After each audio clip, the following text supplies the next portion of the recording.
Hello everyone, আসসালামু আলাইকুম। কেমন আছেন সবাই? সবাই ভালো আছেন নিশ্চয়ই। কি বৃষ্টি হচ্ছে নাকি বাইরে? এমনটাই মনে হচ্ছে, তাই না?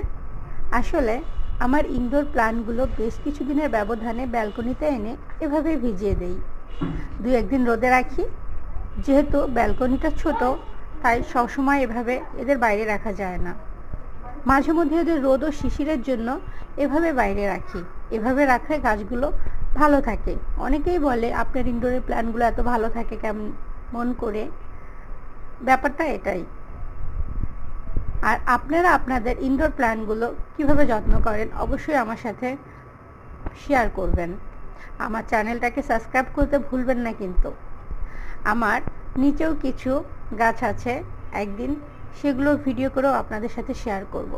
আমার ভিডিওগুলো আপনাদের কেমন লাগে অবশ্যই কমেন্টস করে জানাবেন। আমার পাশে থাকবেন। সবাই ভালো থাকবেন। আল্লাহ হাফেজ।